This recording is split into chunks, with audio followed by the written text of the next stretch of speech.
Hi, sweethearts. I was gonna go turn off my Gregorian chant music that I was listening to, but my parakeets seem to really like it, and they're not being super loud right now, so maybe we'll leave it on. I'm reading in chapter 13 still, the Guiltless World. This is a really, really beautiful chapter of the text. They're all beautiful. This is just where I was drawn to. And I'm reading in the section of chapter 13 that is release from guilt. I just keep coming back to this. Thanks for being patient with me as I really explore this. I feel like this is it. It says in the course, in the workbook for students, that if you were to truly understand even a single principle in this course, you'd be done. You'd be completely freed, fully liberated. Just one principle. And this is a principle that has just been calling to me. And I want to start sharing more personal stories, because I said this would be applied ACIM, and I'm still not being vulnerable. I'm not relating this to my life and sharing that with you. And I feel like that might be more helpful than just philosophical or hypotheticals, but concrete, real stuff. Real stuff I'm going through, real stuff I know that you're going through in some form, some way, shape, or form.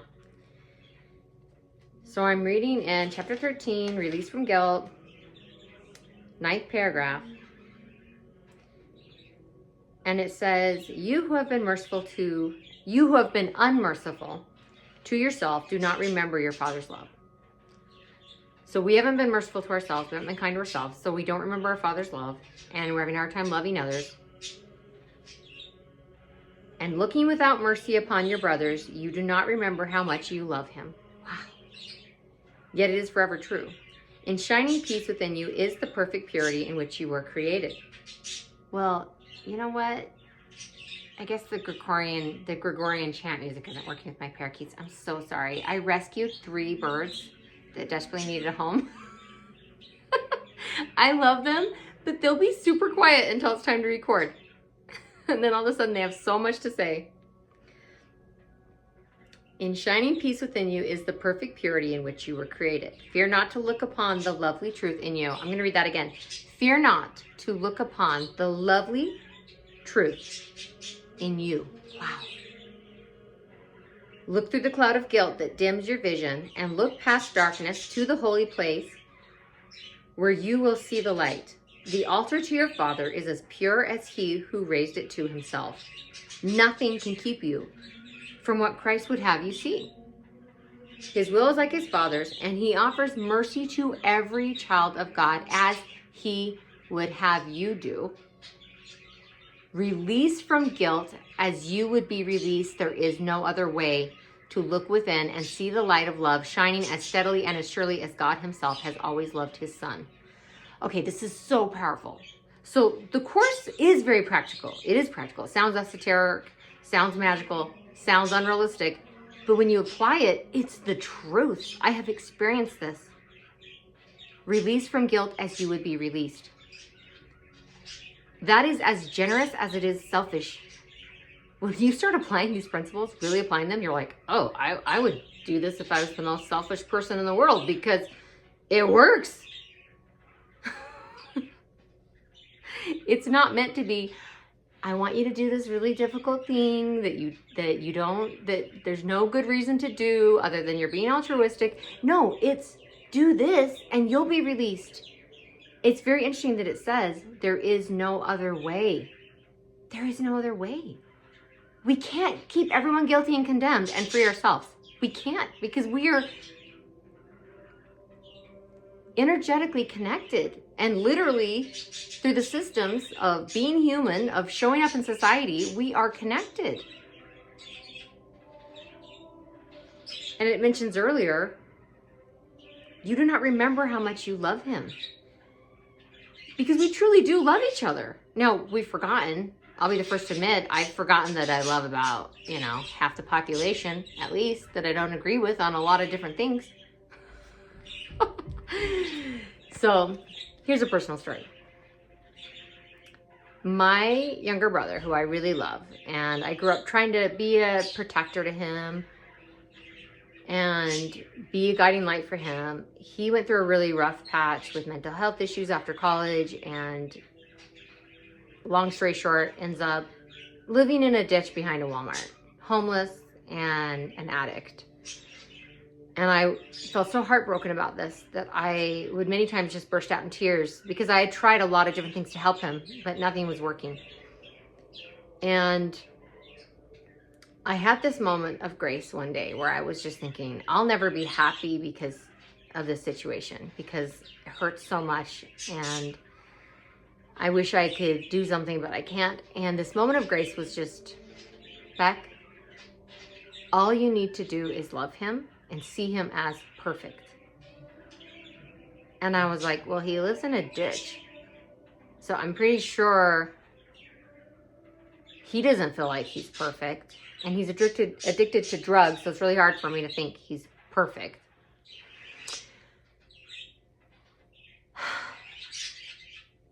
But I thought, well, what do I have to lose? I'm just going to convince myself that he is perfect the way he is right now. And I did that. And I chose to see him that way. And I would reframe anytime my mind started going to judgment or condemnation against him or me. I felt just as guilty. I felt I carried just as much guilt as he did because I felt like I should have saved him. I should have done something. I should have done something different. I should have been a better sister. I should have done more when there were early signs that he was struggling. I didn't do enough.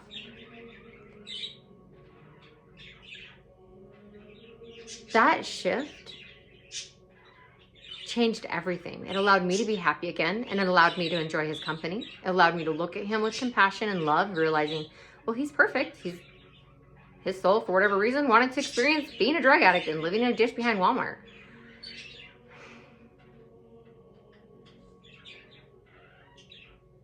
This beautiful soul, my brother, he has so much love and compassion for other people. And his time being homeless and being a drug addict, it deepened his compassion. I didn't think he was gonna make it. For a couple years, I thought for sure, anytime my mom called, I saw her number, I was like, she's calling to tell me my brother's dead. But I still chose to look at him as perfect. And when I would see him, I would talk to and treat him with respect and love as a son of God who was perfect, whose path was every bit as bright and beautiful as my path or anyone else's path, even though I didn't understand it. And he's let me know that the way that I treated him and the love that I have for him was a source of strength. And today, this is a few years later, today he is completely sober, completely off of drugs. He's actually become a health nut. He's trying to get everyone, including me, to eat healthier. Nobody saw that coming. Plot twist. Plot twist. So, people can change. One thing I love about A Course in Miracles is it asks us to see people as perhaps lost in a nightmare, perhaps ignorant, perhaps having errors in thinking, but not as fundamentally bad. Because once you've condemned someone and judged them as fundamentally bad, you will approach them in a very damning way, in a way that literally damns their progress and your own. When we can look at people as able to change, when we have a growth in psychology, it's called a growth mindset versus a fixed mindset. A fixed mindset is this person's bad, and that's condemnation, that's judgment, they're bad, they can't change, and that's that. And a growth mindset would be this person's has some challenges and maybe some errors in thinking, and maybe they're delusional, but they can change. Because ignorance can be solved. A fundamental inherent badness cannot be solved. And so A Course in Miracles, on a very practical level, is asking us to look at our family, friends, and neighbors as not fundamentally and inherently bad, but to have that compassion and that grace and that mercy for them and for ourselves, that ignorance can be fixed. It's not my job to fix it. I don't need to go out and fix it, but they can do it over time. I hesitate to share the story of my brother, because if he had died, it wouldn't make A Course in Miracles not true. It wouldn't make those principles untrue. It would still have been good that for as long as he lived, I treated him with love, compassion, and respect. And I do have people close to me who have died unexpectedly. I have a sister who passed away, and it was really, really challenging. And it didn't make these principles not true, that sometimes things in the world of man appear to end in tragedy.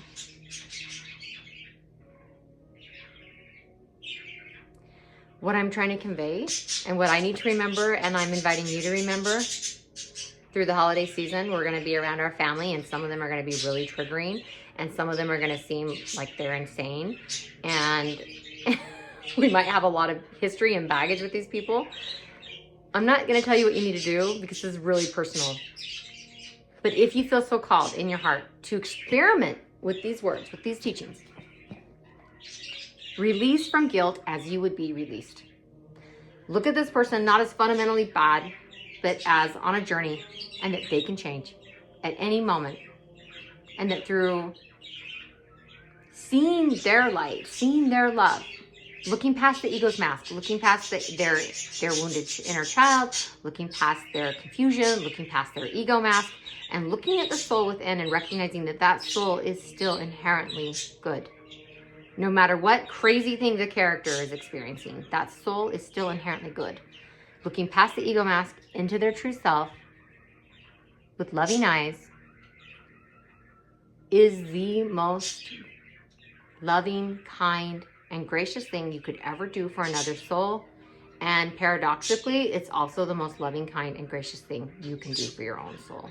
Because when you learn to do that, you will effortlessly apply that same grace to yourself, and all the delusional lies and burdens of ego will be lifted off your shoulder. And all of a sudden, this earth school that has felt like a prison becomes a playground. Thank you for letting me share that. I love you. Thanks for being here. I'll see you soon. Mwah.